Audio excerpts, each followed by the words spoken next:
Ladies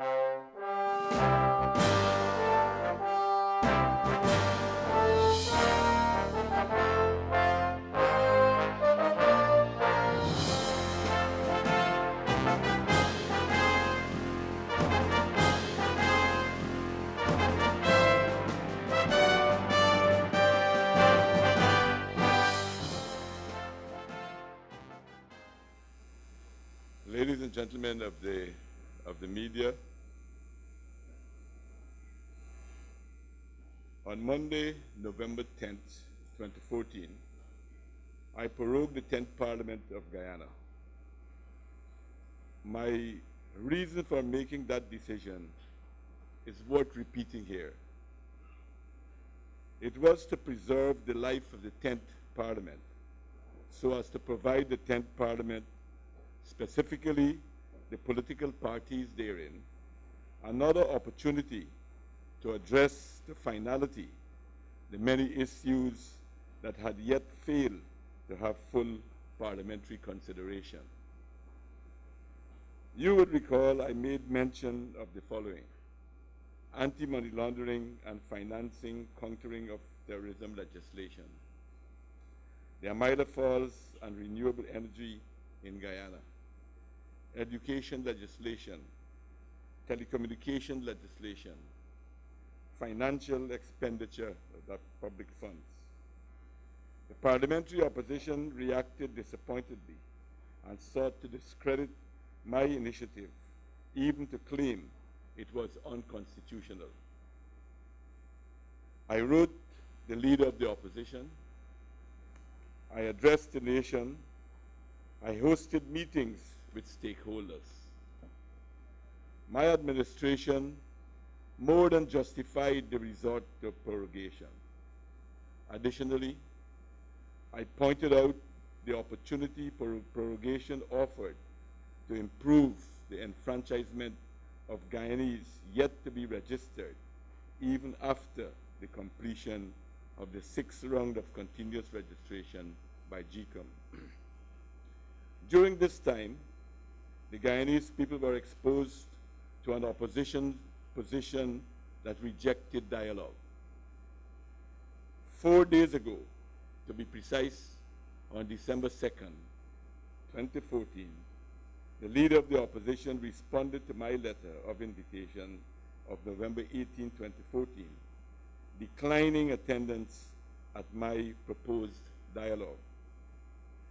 I had to concede that my objectives for prorogation were unlikely to be achieved. It logically followed that other options to prorogation had to be considered. Those options I would enumerate. 1, return to the 10th Parliament, or 2, general elections. The return to Parliament was not an option I exercised on November 10th. My judgment was it meant business as usual, including the debate on the opposition's no confidence motion in my administration.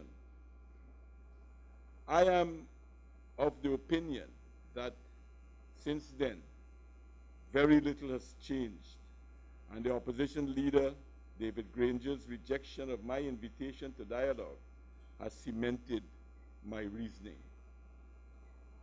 Should the parliamentary political parties return to the 10th Parliament to business as usual,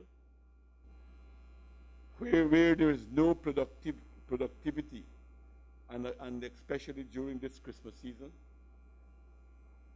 Consideration of that option has occupied me since I received the disappointing news of Mr. Granger's rejection of dialogue. I have considered and I have consulted, and this is my resolve. We will go to elections. I have also since written to the international community, alerting them on the possibility of early elections and the desire for them to field observer missions. However, we will not disrupt and dampen the Christmas spirit with the evident purposeless purposeless parliamentary debates. Early in the new year, I intend to announce further steps towards the direction of general and regional elections in Guyana. In the meantime, I will be consulting GCOM on its readiness, and Guyanese can get on with the business of having an enjoyable Christmas. Thank you very much. Now we've heard from His Excellency opening presentation. I'll ask that you proceed with your questions, first by identifying yourself, media house, and we will try to ensure that everyone has the opportunity as far as practical. I first observe Adam. Please ensure you use the microphone as well. Good morning, sir. Adam Harris, Prime News. Sir, there are obviously implications for the budget, which should be due out by April 30. As a result of your impending decision, sir, what can we expect about the nation's business? Well, in all of these circumstances, the Constitution provides how, and the laws of our country provide how spending of public funds are done within this period of time. And I can assure you that whatever we do it within the law, within our Constitution, how it allows us to spend money. That will be how it will be done. Hold on. Is there anyone else? Gordon Mosley, News Source. Mr. President, could you say when you intend to inform the National Assembly through the clerk of a dissolving of the National Assembly to lead the way for elections? Well, that would be my prerogative to decide when, but I've said in my statement, if you were listening, that early in the new year I will do this. Okay. Mr. President, Marcel Thomas, Stabrook News. The PSC has written and said that they have a plan where 1 month is given for dialogue between the opposition and government to see if anything can be met. Was their decision to call a date in early in the new year, was it in any way influenced by this? No. I think Mr. Granger has rejected that already, if I'm not mistaken. It was my decision to go to the new year was to not to disrupt the Guyanese people's Christmas. That is why I've decided to go for the new year. And you don't believe that Mr. Granger will in any way accept this PSC's proposal? Well, in fact, I've heard that he's already rejected it. I just heard that. I just came back from the interior. But my information that I've had that he has rejected that. Oh. Mr. President, Vanessa Noreen, Guyana Chronicle, will your consultations between now and the new year, what can we expect from the private sector, your talks with the private sector and all that?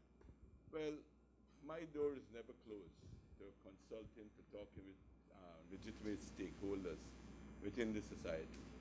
And for sure, if the private sector wants to meet with me or I want to talk with them to exchange position, I definitely will invite them if I want to talk with them and meet with them if they so want to meet with me. Right.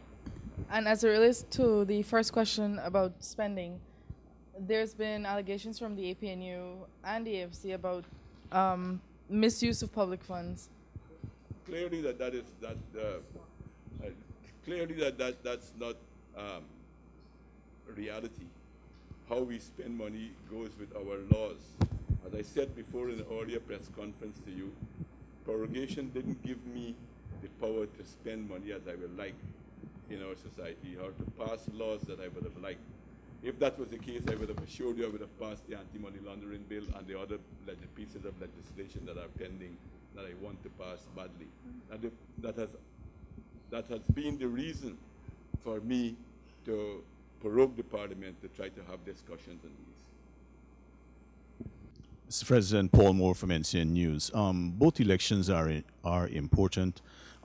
Could you give us a picture in terms of whether you think local government elections will be held within the new year as well? Well, it obviously, I mean, at one time we all had hoped that it could have come before the general elections, but events has conspired to knock that out, that option out, and it will have to come after the general elections. So when we win the next elections, I will try to make it as early as possible.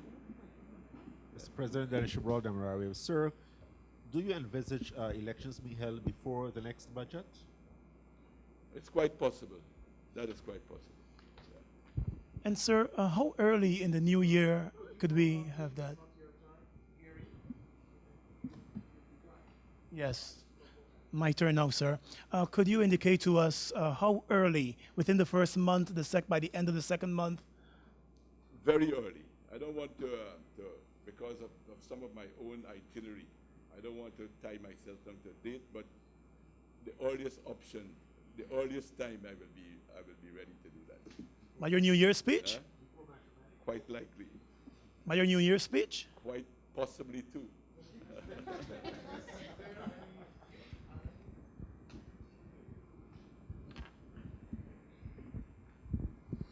Sir, at present, your government is in negotiations with some investors.